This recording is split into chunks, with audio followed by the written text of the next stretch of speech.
Oke. Assalamualaikum warahmatullahi wabarakatuh. Waalaikumsalam warahmatullahi wabarakatuh.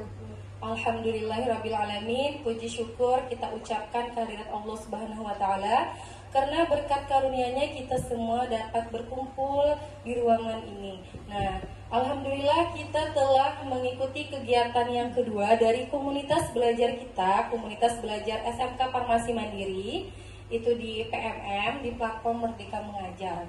Jadi harapan saya nih selaku ketua komunitas belajar, Bapak Ibu bisa bergabung di komunitas belajar ini bukan hanya sebagai anggota ya, jadi juga sebagai penggerak komunitas. Nah, tapi untuk jadi penggerak komunitas itu nanti ketua yang akan menambahkan ke Kombel, namun harus menyelesaikan aksi nyata terlebih dahulu di PMM tentang materi kurikulum. Nah, setelah nanti selesai, nanti bisa jadi penggerak komunitas ya. Harapan kita semua, Kombel ini akan terus dan tetap berjalan di tahun ini dulu terutamanya dalam program jangka pendek kita. Oke. Nah, lanjut. Oke. Ini adalah salah satu tugas aksi nyata modul 1.4 ya. Saya sebagai calon guru penggerak angkatan 11 dari SMK Farmasi Mandiri Kota Banjarmasin. Nah, jadi di sini saya akan mendiseminasikan materi tentang budaya positif.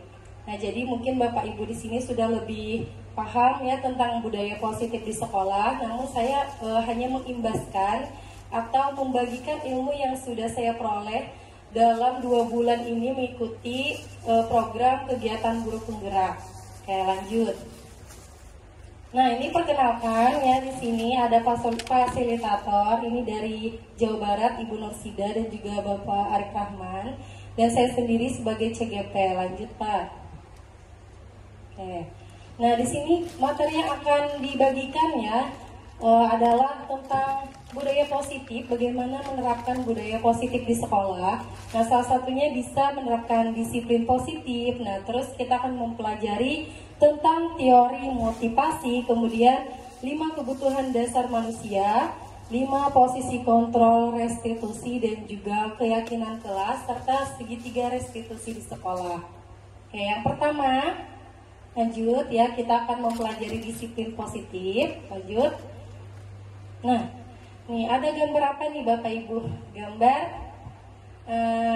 tangan mengepal, menggenggam ya. Nah, saya instruksikan nih kepada Bapak Ibu di ruangan ini dan kepada Bapak Ibu di Gimit yang mengikuti Kombel kita di sisi ini untuk ya mengepalkan tangan seerat-eratnya.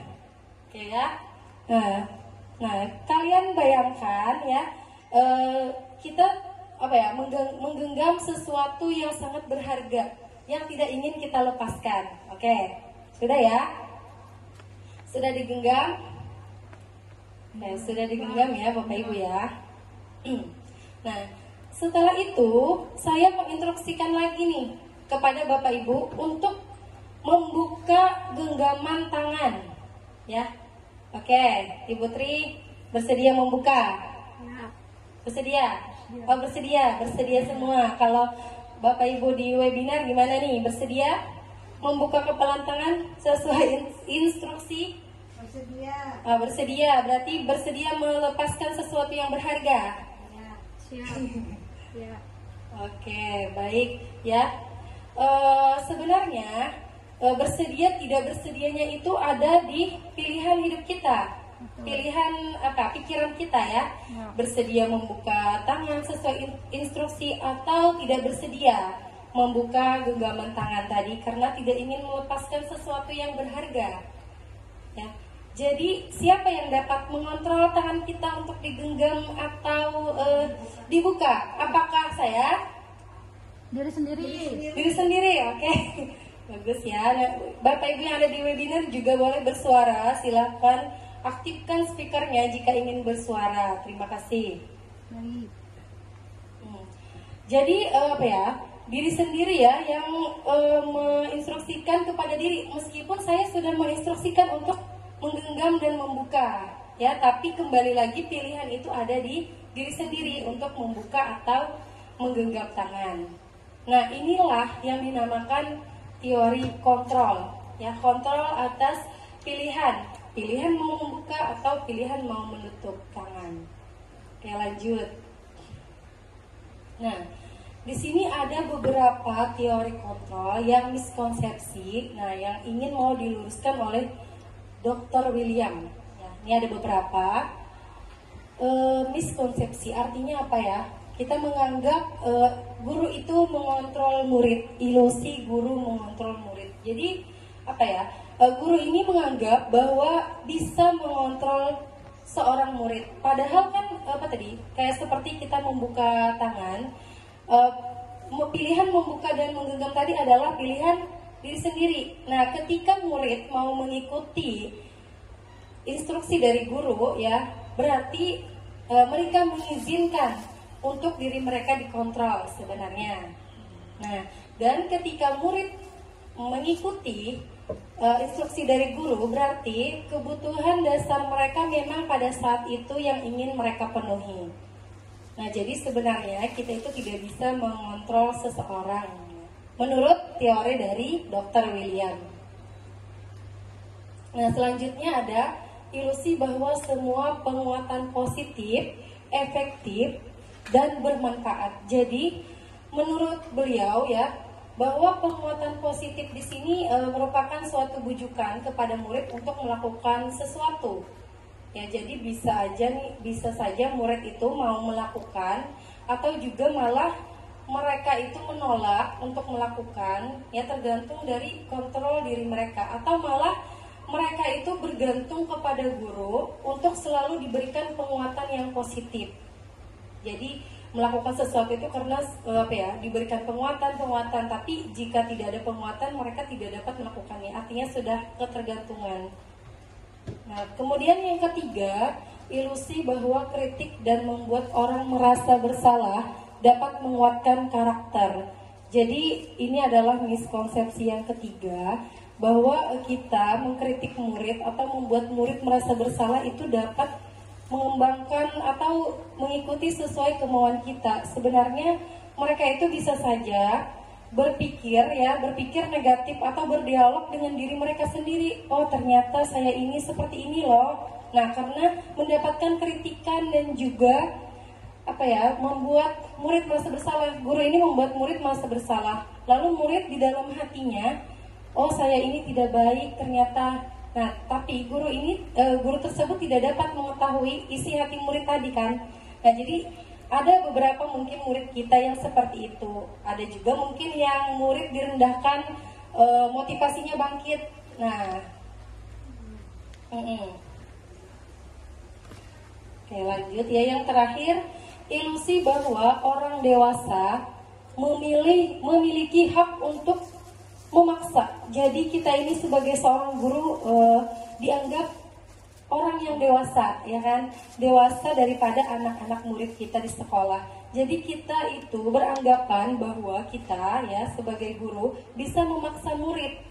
Nah, setelah mungkin kita telah membujuk mereka untuk melakukan sesuatu yang baik menurut kita bujuk, kita berikan arahan kepada murid untuk melakukan sesuatu, namun murid tersebut tidak mau melakukan, akhirnya pilihan kita adalah memaksa mereka untuk melakukan sesuatu tersebut.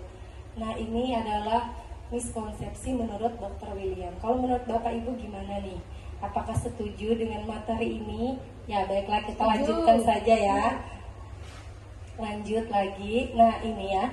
Jadi paradigma kita ini kan pembelajaran dengan paradigma baru ya Bapak Ibu. Apalagi kita nih, alhamdulillah SMK kita ini mendapat BOS kinerja dari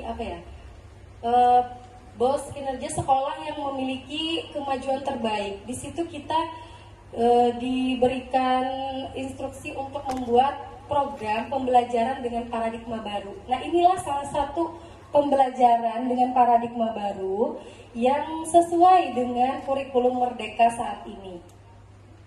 Nah, di sini ada dari Stephen ya. Bila kita ingin membuat kemajuan perlahan, sedikit-sedikit ubahlah sikap atau perilaku Anda. Namun, bila kita ingin memperbaiki cara-cara utama kita, maka kita perlu mengubah kerangka acuan kita. Nah, untuk ubahlah bagaimana Anda melihat tentang dunia, bagaimana Anda berpikir tentang manusia, ya. Terus, ubahlah paradigma Anda, skema pemahaman dan penjelasan aspek-aspek tertentu tentang realitas. Jadi, dari asalnya kita itu pendekatan stimulus respon, kita mengubahnya ke paradigma teori kontrol, ya Bapak Ibu ya. Tadi karena kita sudah memahami bahwa untuk membuka genggaman tangan tadi dan untuk menutup adalah pilihan Bapak Ibu, meskipun tadi saya sebagai instrukturnya menginstruksikan untuk membuka, melepas sesuatu yang berharga begitu. Jadi sebenarnya di sini itu adalah kontrol diri. Nah, kalau stimulus respon kan ketika diberi stimulus, nah ada reaksi terhadap peserta didik. Namun kita akan mengubah ke paradigma ini ya secara bertahap. Bagaimana kita melakukan kontrol diri kita dulu, terus kemudian murid-murid juga memiliki kontrol dirinya. Oke, bukan lanjut ya. Ini kita amati dulu di sini. Stimulus respon ini melihat kebutuhan kita itu sama. Ya, jadi kita melihat kebutuhan murid-murid kita di sekolah itu sama ininya perlunya ini ya, padahal karakteristik murid kan berbeda-beda. Nah, kalau teori kontrol itu realitas atau kebutuhan kita berbeda. Nah, semua orang melihat hal yang sama. Nah, menurut teori kontrol, setiap orang memiliki gambaran berbeda. Ya. Kemudian apalagi kita mencoba mengubah orang agar berpandangan sama dengan kita. Ya, jadi sebenarnya kita harus berusaha memahami pandangan orang lain terhadap dunia. Perilaku buruk dilihat sebagai suatu kesalahan. Nah, ini yang seringkali kita mungkin ya, paradigma lama kita melihat jika ada murid melakukan perbuatan yang buruk langsung kita cap sebagai suatu kesalahan. Mungkin kita harus mengubahnya sedikit demi sedikit ya. Kalau perilaku yang mereka lakukan itu ada alasan dan juga tujuannya begitu. Nah, kemudian orang lain bisa mengontrol saya. Nah, kalau teori kontrol itu hanya Anda yang bisa mengontrol diri ya. Jadi kita sebagai pendidik, kita bisa mengontrol diri kita. Jadi kita harapkan juga murid kita juga bisa mengontrol diri mereka. Nah, kemudian pemaksaan ada pada saat rujukan gagal. Jadi tadi seperti yang tadi, ilusi tadi, bahwa ketika kita sudah membujuk murid-murid kita, sudah memberikan instruksi, nah supaya baik kayak gitu menurut kita, tapi ternyata mereka tidak mau, maka kita akan melakukan pemaksaan ya Bapak Ibu ya. Nah, oke. Oke, ini bergabung. Boleh aja kita bergabung sambil sharing di komunitas belajar ini. Oke. Nah, saya bisa sudah tadi ya, ini pemaksaan ada. Nah, ini yang terakhir, model berpikir menang kalah. Kalau stimulus respon, kalau teori kontrol model berpikir menang-menang. Jadi di stimulus respon ini, menang kalah itu memandang bahwa setiap orang itu atau seseorang itu adalah kompetitor ya. Jadi kayak berlomba-lomba mereka ini untuk bersaing menjadi yang lebih unggul dan yang lain menjadi kalah. Nah, seperti itu ya. Nah, kalau teori kontrol itu berpikir menang-menang. Bagaimana kita membuat suasana itu menjadi lebih positif, ya siswa merasa diuntungkan dan guru pun merasa diuntungkan. Apalagi ketika mereka melakukan kesalahan nih, misalnya ya, ada murid kita yang mungkin tertidur di kelas ya, itu saya alami kemarin di kelas 10, ada siswa yang mengantuk. Nah, setiap pelajaran itu tertidur begitu. Jadi kita jangan langsung menyalahkan ya. Kita coba dulu pendekatan kepada murid tersebut, bagaimana kenapa dia itu tertidur. Nah, mungkin seperti itu dulu ya Bapak Ibu, jangan langsung menyalahkan. Supaya kita bisa berpikir menang-menang. Jadi siswa tidak merasa kecil hati. Nah, jadi dia juga merasakan diuntungkan. Kita juga sebagai guru tidak langsung mencap murid tersebut. Nah, lanjut.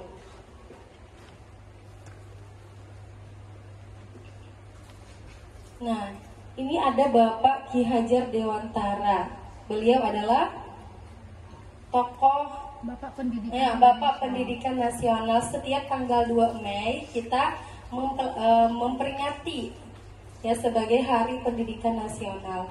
Kurikulum Merdeka kan saat ini kita terapkan. Menurut beliau apa itu merdeka? Kalau menurut Bapak Ibu merdeka itu seperti apa? Ya, bagaimana? Ada yang mau memberikan jawaban? Boleh nih yang di webinar, boleh juga angkat raise hand ya. Nah, atau yang di ruangan ini, apa itu merdeka? Oh ya, ya kemerdekaan ya. Kita kan merdeka belajar ya. Merdeka belajar ini bukan berarti tidak ada belajar atau terserah murid mau belajar seperti apa, ya bukan ya. Jadi merdeka belajar ini artinya kita sebagai guru juga merdeka ya. Merdeka dalam arti lahir dan batin. Merdeka menghargai diri kita dengan nilai-nilai yang kita percaya ya. Di sini nilai-nilai yang kita percaya inilah yang akan membawa kita menjadi disiplin dan juga membawa ke perubahan supaya terjadinya budaya positif di sekolah. Nah, menurut Ki Hajar Dewantara ya, di mana ada kemerdekaan, disitulah harus ada disiplin yang kuat. Sungguh pun disiplin itu bersifat self-disiplin, yaitu kita sendiri yang mewajibkan kita dengan sekeras-kerasnya. Tetapi itu sama saja, sebab jikalau kita tidak melakukan self-disiplin, wajiblah penguasa lain mendisiplinkan diri kita. Dan peraturan demikian itulah harus ada di dalam suasana yang merdeka. Nah, jadi harapan kita di sekolah kita dulu terutamanya, kita menciptakan suasana yang merdeka. Seperti apa? Ya tadi, seperti mengontrol diri kita masing-masing, ya kan? Mengontrol diri kita mau disiplinkah atau tidak. Nah, jadi kalau kita sudah disiplin, jadi tidak ada lagi rasa saling merasa tidak nyaman dengan teman ataupun rekan sejawat di sekolah. Nah, kemudian jika diri kita ini tidak bisa melakukan disiplin diri, maka kita memerlukan penguasa menurut Ki Hajar Dewantara. Nah, kalau kita di sekolah kan guru-guru memerlukan kepala sekolah untuk mendisiplinkan kita begitu. Kalau kita terhadap murid-murid kita, jika murid-murid belum bisa melakukan disiplin, maka kitalah sebagai guru yang membantu mereka untuk mendapatkan disiplin diri ini. Nah, lanjut.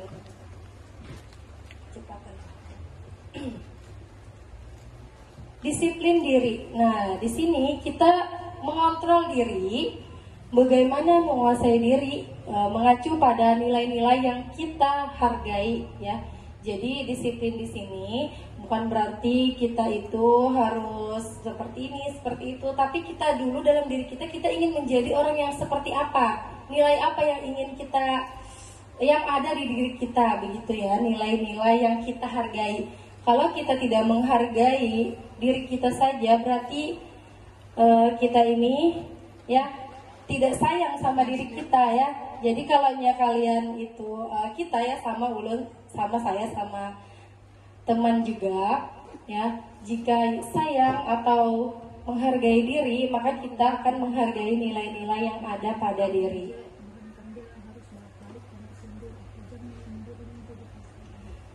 Nah, tujuan kita sebagai pendidik adalah menciptakan anak-anak yang memiliki disiplin diri. Nah, ini mungkin sudah sejak lama ya, sejak berabad-abad lalu ini tujuan disiplin diri. Tapi mungkin bagaimana caranya ya, kita lihat nanti materi selanjutnya. Nah, di sini untuk tujuan kita adalah membuat atau menciptakan anak-anak yang memiliki disiplin diri, yang mengacu pada nilai-nilai kebajikan dan juga memiliki motivasi intrinsik. Apa itu motivasi intrinsik? Motivasi ya berasal dari dalam ya, in.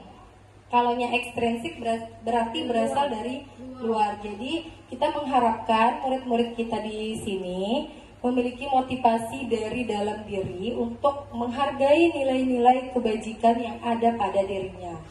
Oke. Ini sambil mengizinkan orang-orang masuk juga nih. Nah, senang sekali ya karena kita bisa melaksanakan kombel ini di dua kegiatan ya, kegiatan luring maupun kegiatan daring. Jadi selanjutnya kita tidak akan terhalang tempat lagi dan juga jarak dan waktu ya. Jadi bisa aja kita melaksanakannya di webinar. Nanti saya sebagai ketua akan memfasilitasi linknya. Jadi Bapak Ibu tinggal mau sebagai narasumber nih nanti didaftarkan webinarnya begitu ya. Jadi kita aktif di Kombel PMM ini. Nah, refleksi. Oke, kita berefleksi, kita menjawab kepada diri kita sendiri, tidak perlu Bapak Ibu utarakan. Bila di sekolah Anda tidak ada aturan yang memberikan surat teguran bagi karyawan yang sering datang terlambat, atau tidak ada atasan yang memberikan Anda penghargaan menjadi karyawan terbaik karena sering tepat waktu, apakah Anda akan tetap datang tepat waktu untuk mengajar murid-murid Anda? Oke, itu kita berefleksi, kita menjawab diri kita ini, apakah kita akan tetap datang tepat waktu kah atau bagaimana ya? Oke, sudah ya refleksinya Bapak Ibu. Lanjut. Nah, ini adalah nilai-nilai kebajikan yang menurut 6 institusi ya. Ada profil pelajar Pancasila itu yang sudah kita ketahui bersama dan booming-boomingnya ya kan, apalagi ada di P5.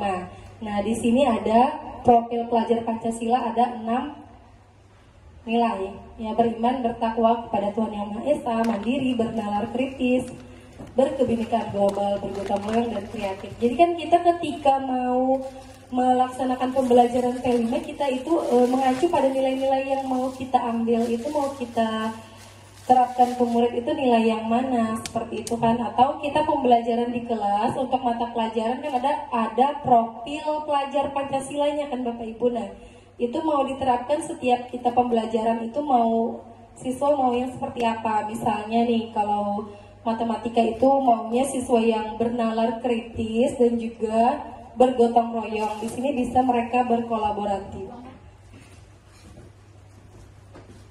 Ya, nilai-nilai kebajikan menurut institusi yang kedua ini ya, bisa Bapak Ibu baca sendiri nih, ada dari PYP.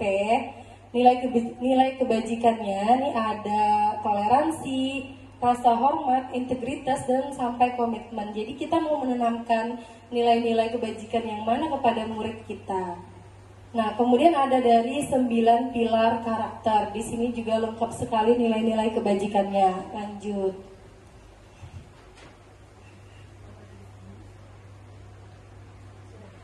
Nah, di sini ada keterampilan hidup dan petunjuk seumur hidup sampai ke nih 7 esensial. Di sini sudah ada juga yang mirip-mirip juga sama yang di sebelahnya. Jadi terserah guru saja mau mengambil nilai kebajikan yang mana yang mau diterapkan di sekolah.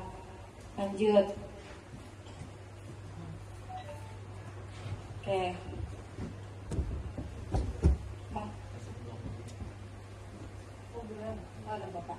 Nah, ini mohon maaf Buram ya, di sini ada proyek nilai-nilai kebajikan, sama juga tadi di sini ya ada tanggung jawab, kemandirian, dan lain sebagainya. Nah, lanjut. Nah, tujuan disiplin positif di sini adalah menanamkan motivasi yang berasal dari dalam diri atau motivasi intrinsik kepada murid untuk menjadi orang yang mereka inginkan ya. Jadi itu merdeka. Merdeka di sini mereka ingin seperti apa? Seperti apa nilai yang mereka mau pegang begitu. Jadi merdeka memilih nilai-nilai. Kemudian mereka menghargai diri sendiri, kita juga menghargai diri kita dengan memiliki nilai-nilai yang kita percayai. Kemudian motivasi yang diinginkan itu adalah motivasi intrinsik, ya kan? Kita sebagai guru nih merasa sekali bagaimana kalau siswa yang memiliki motivasi untuk belajar itu berbeda dengan mereka yang belum ada memiliki motivasi yang berasal dari dalam diri. Ya. Nah, jadi motivasi yang diharapkan ini adalah motivasi yang berjangka panjang. Jadi tidak terpengaruh adanya hukuman atau hadiah yang diharapkan. Mereka dapat berperilaku baik terhadap nilai-nilai kebajikan. Jadi harapan kita semua mungkin ya, jadi kita akan lebih nyaman ketika murid itu memiliki motivasi intrinsik, kita juga memiliki motivasi intrinsik. Nah, itu juga membuat kepala sekolah akan merasa nyaman, ya kan Bu?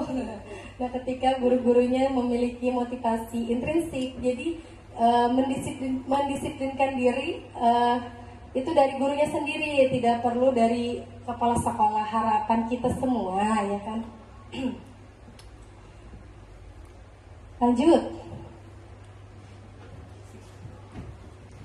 Nah, standar pendidikan nasional pun juga, ya, nih, dalam rangka menciptakan lingkungan yang positif. Nah, kita berharap ya lingkungan sekolah kita ini menjadi lingkungan yang positif, menjadi lingkungan yang nyaman buat kita bekerja dan untuk anak murid kita belajar.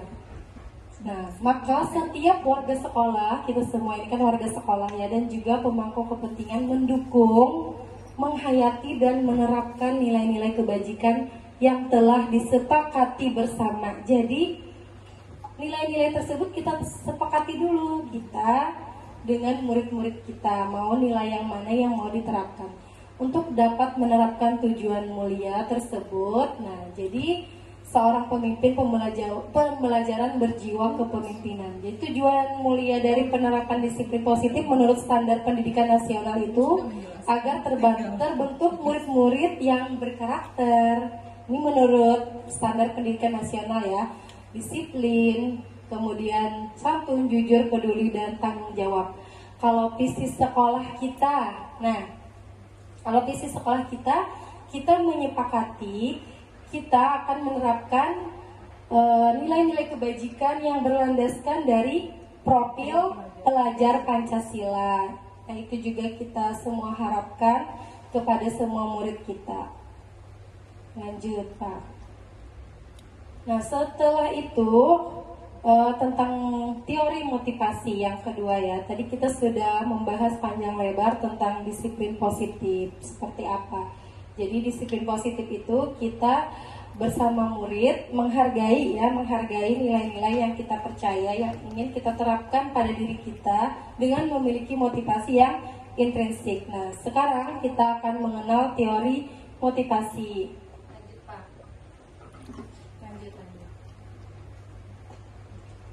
Nah, ini teori motivasi perilaku manusia ini ada 3 ya menurut teori motivasi. Yang pertama, untuk menghindari ketidaknyamanan atau hukuman. Nah, di sini apa yang akan terjadi bila saya tidak melakukannya? Nah, mungkin murid-murid seperti itu juga, jika tidak melakukan ini kira-kira apa begitu ya. Nah, jadi di sini mereka mungkin menghindari ketidaknyamanan, ditegur mungkin dari guru atau takut mendapat hukuman. Ini masih termasuk atau kategori motivasi yang eksternal. Jadi diberikan motivasi dari luar. Yang kedua, untuk mendapatkan imbalan dari orang lain atau institusi. Nah, apakah kita di sini melakukan sesuatu karena ingin mendapatkan imbalan? Nah, kemudian apakah murid-murid kita di sini juga melakukan sesuatu karena mengharapkan imbalan? Nah, apa yang saya dapatkan apabila saya melakukannya? Nah, ketika seseorang sudah berkata seperti itu di dalam hatinya, maka itu masih termasuk motivasi yang eksternal, motivasi yang berasal dari luar. Nah, motivasi apa yang diinginkan untuk kita terapkan di budaya positif di sekolah ya. Jadi tujuan penerapan disiplin positif ini, murid-murid kita diharapkan memiliki motivasi internal untuk menghargai diri sendiri tadi. Nah, saya akan menjadi orang yang seperti apa apabila saya melakukannya. Jadi memang mereka ingin menghargai diri mereka. Nah, terima kasih Bapak Ibu yang gabung di webinar ya, juga di komunitas belajar SMK Farmasi Mandiri. Sangat antusias sekali nih sepertinya Bapak Ibu mengikuti di webinar juga. Nah, ini adalah teori motivasi perilaku manusia. Kira-kira kita memiliki motivasi yang mana? Next, Pak. Nah, refleksi. Kita berefleksi dari dalam diri kita. Kira-kira dari ketiga jenis motivasi yang saya sebutkan tadi, kira-kira motivasi manakah yang paling banyak mendasari perilaku murid-murid kita di sekolah? Ya, silakan Bapak Ibu berefleksi diri sendiri ya, kira-kira di sekolah kita ini atau di sekolah Bapak Ibu di dalam webinar ini, kira-kira yang mendasari motivasi apa? Apakah motivasi yang berasal dari luar, eksternal, atau motivasi internal? Lanjut, Pak. Nah, kita akan mengenal tentang hukuman, konsekuensi, dan restitusi secara sekilas aja ya Bapak Ibu ya. Tadi kan kita sudah mengenal tentang teori motivasi. Nah, motivasi tadi untuk menghindari ketidaknyamanan dan hukuman kan yang motivasi pertama. Nah, apa itu hukuman kira-kira? Di sini hukuman itu adalah sesuatu yang menyakitkan harus terjadi. Nah, kemudian tidak nyaman untuk murid atau anak jangka waktu panjang ya. Nah, kemudian ada konsekuensi atau sanksi ya sebenarnya.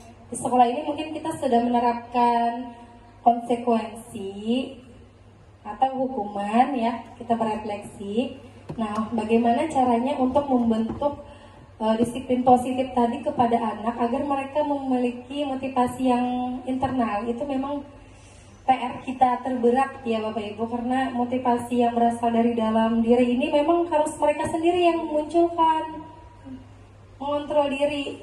Nah, itu konsekuensi, ciri-cirinya itu sesuatu harus terjadi, tidak nyaman untuk murid dalam jangka pendek. Nah, kalaunya hukuman tidak nyaman dalam jangka panjang. Nah, kemudian apa itu restitusi? Restitusi merupakan pilihan menguatkan murid untuk jangka panjang, kemudian murid mendapatkan penguatan ya. Jadi ada 3 macam nih, ada hukuman, konsekuensi, dan restitusi. Kita mengenal dulu ketiga-tiganya ini.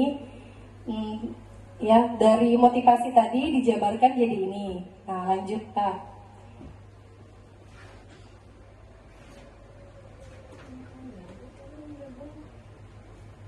Nah, di sini juga ya, perilakunya pun untuk hukuman pasif agresif meningkat.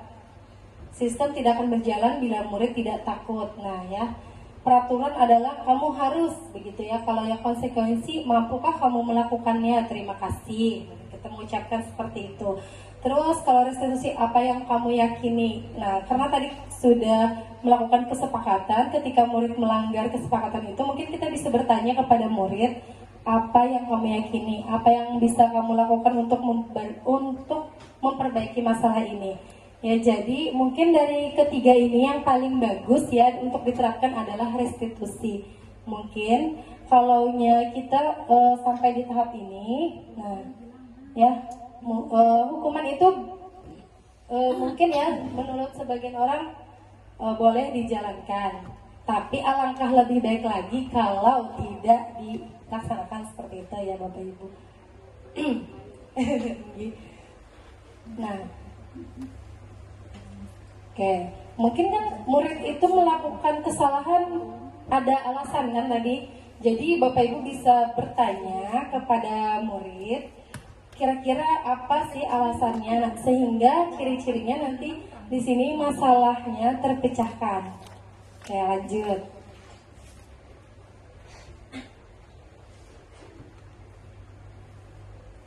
Nah, di sini ada hukuman lagi ya. Memang agak negatif. Awas kalau dilakukan lagi ya, nanti awas kamu. Nah, seperti itu ya. Mungkin kita tidak seperti itu. Kalaunya netral, lakukan apa yang saya katakan. Nah, kalaunya restitusi, apakah hal ini sesungguhnya ingin kamu lakukan begitu. Nah, restitusi ini nanti kita bahas lagi ya. Jadi di sini kita mengenal hukuman dulu, kemudian konsekuensi seperti apa dan restitusi seperti apa. Nah, di sini kita mencoba mengontrol anak dengan penguatan negatif yang hukuman tadi supaya kesalahan yang dilakukan anak impas dibayar seperti itu ya. Terus kalau yang konsekuensi ini mencoba mengontrol anak dengan penguatan positif. Kemudian untuk restitusi anak paham bahwa dirinya sendiri yang pegang kendali kontrol seperti yang Bapak Ibu lakukan ketika di awal materi tadi menggenggam tangan. Nah terus lanjutkan Pak. Nah di sini dampaknya mungkin hukuman, marah, kira-kira ya kita tidak pernah tanya murid setelah dihukum itu marah, merasa bersalah, rendah diri, kemudian dia malu terhadap temannya mungkin karena tadi kena hukuman oleh guru. Nah kemudian mungkin dia merasa kecil hati, mengasingkan diri, rasa terasingkan begitu. Nah kemudian tiba-tiba tidak diharapkan atau sangat melukai. Kemudian apa ini ya, untuk konsekuensi kehilangan hak, waktu, jeda. Nah kemudian tapi di sini membantu guru menyatakan peraturan, melakukan peringatan. Nah kalau restitusi di sini murid atau anak tidak kehilangan waktu, namun bersemangat untuk memperbaiki diri, berupa undangan atau untuk mengadakan restitusi. Jadi ketika murid melakukan kesalahan, nah kita bisa memanggil murid untuk mengajak murid tersebut berdiskusi. Nah, caranya di sini bisa menguatkan, menyebutkan keyakinan kelas yang sudah dibuat atau juga kita sudah menyepakati kesepakatan di sekolah seperti apa ya. Jadi mungkin dulunya itu namanya peraturan sekolah, sekarang ini keyakinan sekolah. Oke, lanjut. Nah, di sini ada contoh kasus. Mari kita analisis bersama-sama. Kasus Ibu Anas ya. Nah, IPA kurang menguasai pelajaran matematika nih, sama seperti saya guru pengampu mata pelajaran matematika. Sehingga pada saat pembelajaran berlangsung, dia lebih banyak berdiam diri atau menggambar di buku pelajarannya. Nah, kira-kira kalau di mata pelajaran lain adakah murid yang seperti itu ya? Pada saat guru matematikanya Pak Seno menanyakan pertanyaan, IPA menjadi gugup dan tak sengaja menjatuhkan tasnya dari kursi, serta tiba-tiba menjadi gagap pada saat berupaya menjawab. Nah, seluruh kelas pun tertawa melihat perilaku IPA yang berbicara tergagap dan terkejut tersebut. Pak Seno pada saat itu membiarkan teman-teman IPA menertawakan IPA ya, yang tergagap malu luar biasa. Dan malahan minta IPA untuk maju ke depan dan berdiri di depan kelas sambil menunjuk hidungnya karena tidak bisa menjawab pertanyaan Pak Seno. Jadi, nah ketika tadi dia ditanya tidak bisa menjawab, Pak Seno menyuruh IPA ke depan untuk berdiri satu kaki dan memegang hidung. Nah, suasana kelas semakin gaduh, anak-anak tertawa melihat IPA di depan kelas memegang ujung hidungnya. Nah, apakah Anda setuju dengan tindakan Pak Seno? Nah, silakan yang mau ya dibuka. Tidak setuju ya, karena biasanya pengalaman yang tidak baik itu akan membuat anak bisa merubah karakter anak. Yang pertama, yang kedua itu kan pasti terkenang selama-lamanya tuh oleh anaknya, itu kasihan. Yang berikutnya mungkin pembelajaran matematika menjadi momok bagi anak itu ya, mungkin itu ya, tambah menakutkan ya, jadi kayak momok lah. Itu bisa menyebabkan nanti anaknya kalau pelajaran matematika dia bisa minta izin tidak masuk lah, izin sakit lah, itu mungkin berikutnya itu karena tindakan Pak Seno itu kalau bagi ibu pun tidak mendidik sih. Ya, itu aja. Baik, terima kasih, kita beri aplaus dulu kepada Ibu Kepala Sekolah sudah memberikan tanggapannya. Jadi tidak setuju ya Kenapa? Mungkin Bapak Ibu di sini juga tidak setuju ya, karena ini membuat Iva berkecil hati, ya kan, jadi malu dengan teman-temannya. Mungkin dulu kita sebagai murid zaman dulu ya, nah itu mungkin hal yang biasa. Tetapi kan sekarang ini murid itu sesuai kodrat alam dan kodrat zaman, kata Bapak Ki Hajar Dewantara. Jadi alamnya itu seperti apa dan zamannya seperti apa. Zaman kita dengan zaman mereka itu berbeda. Nah, terus yang kedua, menurut Anda tindakan Pak Seno terhadap IPA adalah sebuah hukuman atau konsekuensi? Kira-kira hukuman atau konsekuensi dari ciri-ciri yang disebutkan tadi? Hukuman ya. Nah, jadi dia tidak bisa mengerjakan, terus dia disuruh angkat kaki satu. Jadi tidak ada hubungannya antara kesalahan yang dilakukan sama apa ya, yang dilakukan Pak Seno. Lanjut Pak. Tak, lanjut tak. Nah, di sini ada pertanyaan ya. Kalau Bapak Ibu bilang hukuman itu bisa angkat tangan sebelah kanan, tapi kalau memilih sanksi atau konsekuensi sebelah kiri ya, kita supaya lebih hidup diskusinya. Nah, di sini ada mencatat 100 kali di dalam buku kalimat saya tidak akan terlambat lagi karena terlambat ke sekolah. Kira-kira hukuman atau konsekuensi? Silakan angkat tangan. Kalaunya hukuman sebelah kanan, kalau konsekuensi sebelah kiri. Ayo silakan. Ya, hukuman atau konsekuensi kira-kira kalau murid itu disuruh mencatat 100 kali karena kesalahan dia itu terlambat datang ke sekolah. Konsekuensi. Oke, lanjut Pak. Lanjut karena waktu kita. Oh ya, sanksi apa konsekuensi? Karena dia terlambatnya itu ke sekolah, jadi tugasnya pun juga mencatat tidak akan terlambat lagi supaya ingat dalam ingatannya. Lanjut Pak. Nah, lari mengelilingi lapangan basket 2 kali karena terlambat hadir ke sekolah. Kira-kira hukuman atau konsekuensi? Hukuman. Oke, lanjut. Betul ya. Membersihkan coretan yang dibuatnya di meja tulis. Ya. Sanksi atau konsekuensi? Lanjut Pak. Nah, berjemur di lapangan basket pukul 12 siang karena mengobrol dengan teman. Hukuman. Oke ya. Murid diminta bertelanjang kaki sepanjang hari karena tidak menggunakan sepatu warna hitam sesuai peraturan sekolah. Apa kira-kira nih? Hukuman atau konsekuensi?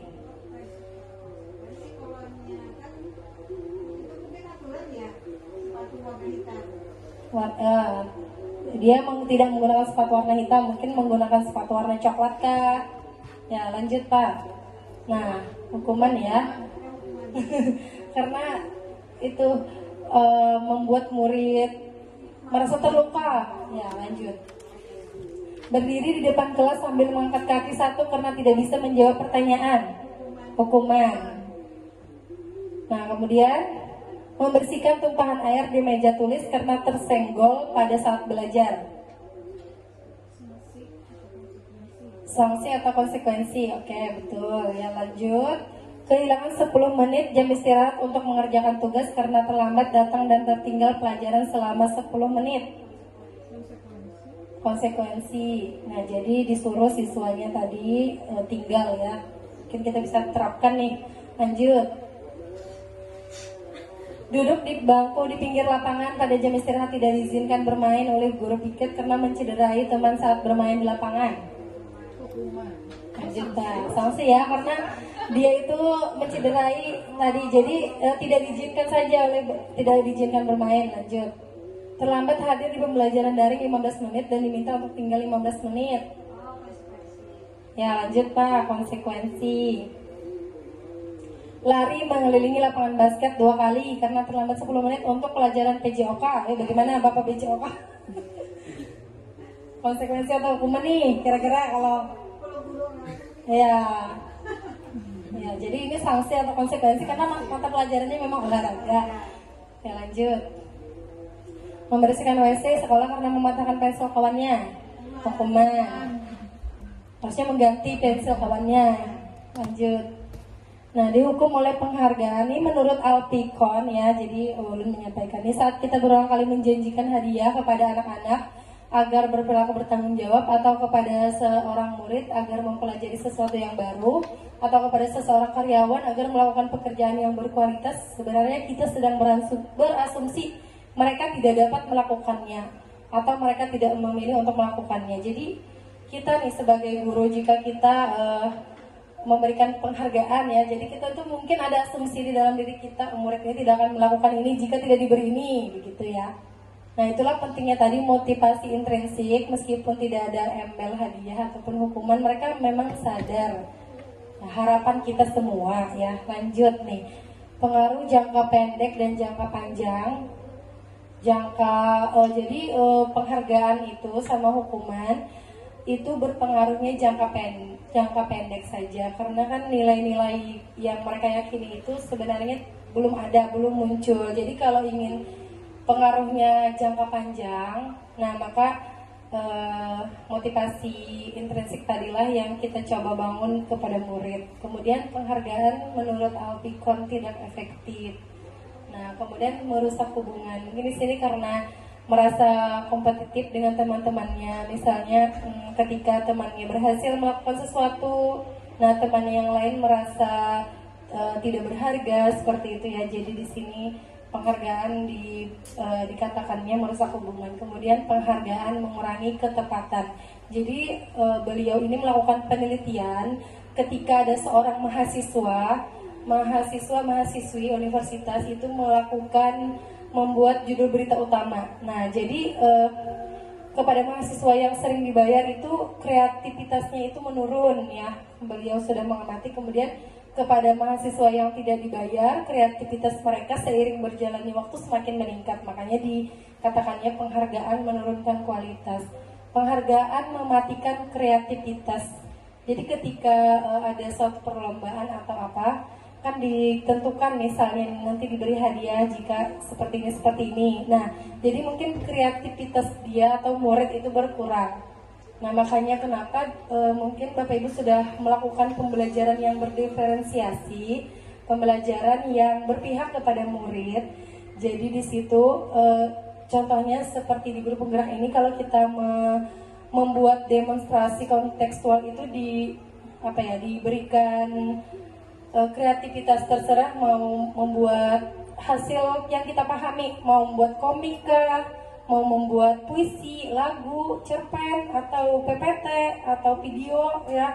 Jadi di situ setelah mereka memahami materi, para murid diminta untuk menuangkan hasil pemikirannya dalam bentuk karya sesuai minat. Nah, itu mungkin salah satu pembelajaran berdiferensiasi. Lanjut. Nah, 5 kebutuhan dasar manusia. Nah, jadi kita akan memahami bagaimana murid-murid kita di sekolah ini dengan memahami kebutuhan dasar mereka. Yang pertama ada kebutuhan bertahan hidup. Jadi murid di sini atau kita semua itu perlu kebutuhan bertahan hidup ya, kebutuhan yang bersifat fisiologis, kebutuhan pakaian, makanan, dan tempat tinggal, dan juga merasa aman. Nah, kemudian lanjut, ini ada kebutuhan kasih sayang dan rasa diterima. Jadi murid-murid di sini di kelompoknya ingin merasa dihargai, diakui di lingkungannya. Kemudian kebebasan di sini mereka memiliki pilihan untuk memilih. Kemudian ada penguasaan, jadi diakui mereka, dan kesenangan, senangnya bermain game misalnya atau jalan-jalan. Lanjut Pak. Jadi dengan memahami kebutuhan dasar ini, kita diharapkan mengetahui masalah apa yang terjadi pada murid-murid kita. Nah, ada contoh kasus di sini, ada Ibu Ambar, guru wali kelas 2A ya, sedang menghadapi ulah salah satu muridnya. Di sini ada Doni ya namanya. Doni ini sering meminta bekal makan siang dengan paksa. Menurut Anda kira-kira apa alasannya? Apa alasan Doni ya? Jika alasan Doni ini karena ia lapar, nah dan tidak membawa bekal makan siang, berarti kebutuhan yang mau dipenuhi Doni adalah kebutuhan bertahan hidup ya, kebutuhan dasarnya. Nah, lanjut Pak. Nah, jika Doni menjawab, dia merasa senang temannya jadi memperhatikan dia waktu dia mengambil bekal temannya. Nah, ketika temannya melapor tadi tindakan itu pada gurunya, orang tuanya jadi perhatian kepada Doni, maka itu adalah kebutuhan kasih sayang dan rasa diterima. Jadi si Doni ini kekurangan kasih sayang, makanya dia mengambil bekal temannya. Jadi tergantung jawaban si anak tadi kasusnya. Ya, lanjut. Nah, kemudian jika jawabannya karena dia ingin merasa hebat, nah temannya jadi takut saat dia mengambil nih, nah maka itu dia ingin memenuhi kebutuhan dasarnya kekuasaan, diakui bahwa si Doni ini hebat gitu. Lanjut, kita break dulu sebentar nih, karena ngidul azan.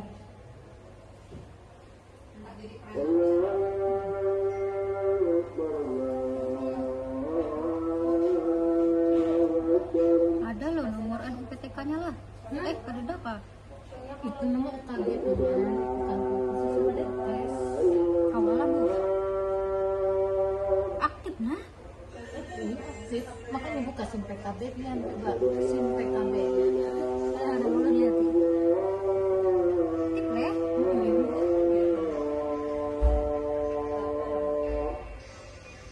Aktif. Oh cuman ini doang yang belum diaktifkan. Dia SIM PKB. SIM PKB.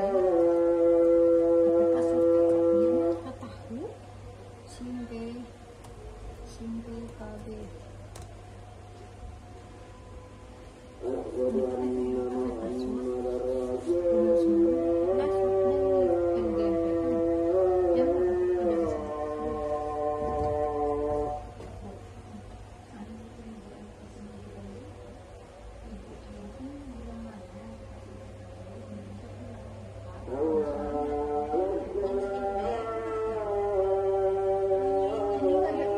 Mengaktifkan SIM PKB nggak dari operator sekolah?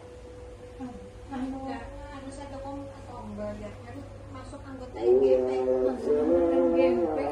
dihubungi anggota MGP. Siapa makanya itu?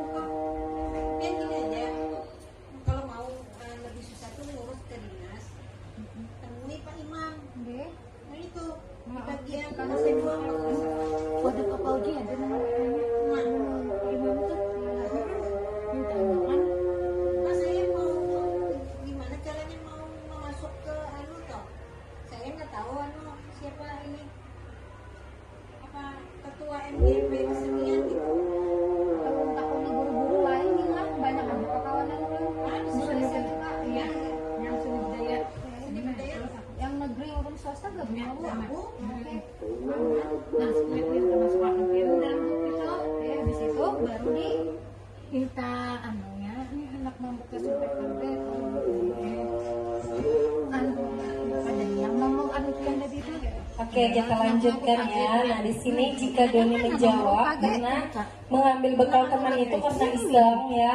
Nah, dan dia senang teman-temannya itu kesal, jadi menurutnya temannya itu lucu saat dia ambil bekalnya itu ekspresinya, jadi dia itu berusaha memenuhi kebutuhannya kesenangan, jadi kesenangannya itu dia penuhi dengan mengambil bekal temannya. Lanjut Pak. Nah, selanjutnya adalah 5 posisi kontrol di kada kelihatan. Nah, jadi ada sebagai pemantau, sebagai pembuat orang merasa bersalah, sebagai penghukum, sebagai teman, yang terakhir sebagai manajer. Lanjut gitu. Jadi sebagai teman, kita sebagai guru ya, kalau ada murid yang melakukan kesalahan berarti bertanya dengan dengan kata-kata yang seperti seorang teman begitu. Nah, kalau penghukum berarti bernada marah. Nah, kalau sebagai seorang pemantau berarti kita melihat aktivitas anak. Nah, kalau sebagai manajer, nah ini hubungannya dengan restitusi, kita mencoba mendorong murid untuk menyelesaikan masalahnya sendiri, mereka sendiri yang berpikir mencari solusi atas permasalahannya. Nah, jadi tujuan terakhir kita ini diharapkan kita seorang guru ini berposisi sebagai manajer kepada murid-murid kita. Nah, di sini ada cara membuat keyakinan sekolah atau kelas. Dari yang pertama kita di sini ya. Ini langsung aja Pak, lanjut. Nah, di sini kita menampung dulu semua aspirasi, kemudian mencatat semua masukan, menyusun keyakinan, kemudian jika ada keyakinannya dalam bentuk negatif, diubah dulu ke bentuk positif, kemudian kita ajak lagi warga sekolah atau murid di kelas untuk meninjau keyakinan yang sudah dibuat. Kemudian setelah ditinjau ulang, ditandatangani keyakinan tersebut, ya kemudian bisa diletakkan di dinding kelas atau sekolah. Lanjut. Nah, ini proses ya, ini baru proses kegiatan pembentukan keyakinan kelas di kelas 10. Jadi ada keyakinan kelas, ada keyakinan sekolah ya. Nah, kalau di sini saya membentuk di keyakinan kelas saja. Lanjut. Yang terakhir, segitiga restitusi. Restitusi di sini menciptakan kondisi bagi murid untuk memperbaiki kesalahan mereka sehingga mereka bisa kembali pada kelompok mereka dengan karakter yang lebih kuat. Restitusi juga merupakan proses kolaboratif yang mengajarkan murid untuk mencari solusi untuk masalah mereka dan membantu murid berpikir tentang orang seperti apa yang mereka inginkan dan bagaimana harus memperlakukan orang lain. Lanjut, Pak. Ya, kita diharapkan melakukan restitusi di tengah kesibukan kita sebagai seorang guru. Nah, di sini ada 3 langkah cara restitusi. Yang pertama, kita menstabilkan identitas, kemudian validasi tindakan yang salah dan menanyakan keyakinan. Lanjut. Nah, di sini menstabilkan identitas. Nah, kita semua akan melakukan hal yang terbaik yang bisa kita lakukan agar murid tadi setelah melakukan kesalahan bisa kembali ke kelompoknya dengan merasa aman, tidak merasa rendah diri. Kemudian kita validasikan tindakan mereka yang salah tadi. Misalnya, Ibu tahu kamu melakukan itu. Kita sebagai manusia memang bisa salah, tapi tindakan yang kamu lakukan itu salah ya. Jadi kita tuh memvalidasi tindakan murid yang dilakukannya salah, kemudian kita tanyakan keyakinan yang sudah disepakati. Nah, menurut kamu keyakinan tindakan kamu tadi sudah sesuai dengan keyakinan atau belum? Nah, lanjut nanti kata selanjutnya mereka sendiri yang menemukan solusi atas kesalahan yang telah dibuat. Lanjut, Pak ya. Nah, silakan disimak ya. Di sini ada, gak mau kah? Penerapan segitiga restitusi. Mau kada yuk? Nah, bisa dilihat dulu lah. Luding ya. Tapi karena kedengaran ya, Pak ya. Ini bisa di speaker lah.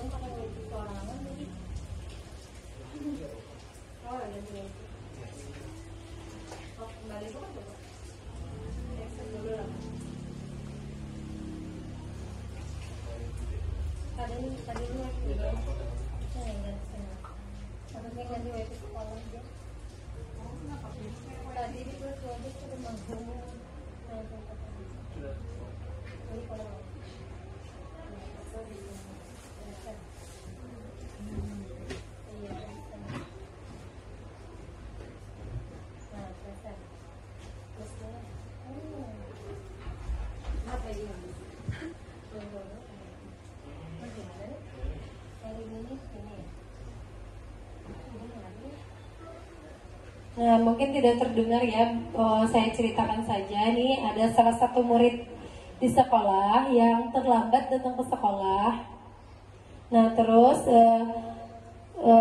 kita tanyakan dulu, tadi kita stabilkan identitas tadi, mengapa kamu terlambat sekolah? Ya, kemudian kita validasi tindakan salah. Mungkin memang dia terlambat sekolah ada alasannya, karena macet di jalan. Nah, kemarin seperti itu. Kemudian kita validasi tindakan yang salah. Kalau terlambat ke sekolah itu merugikan kamu. Nah, jadi bagaimana nanti mencari solusinya. Nah, jadi murid tersebut mencari solusi, dia akan ke sekolah itu lebih awal lagi. Oke, lanjut. Oke, sudah. Karena tidak kedengaran. Nah, setelah itu kita minta umpan balik murid ya tentang restitusi yang sudah kita jalankan tadi, yang sudah kita praktikkan.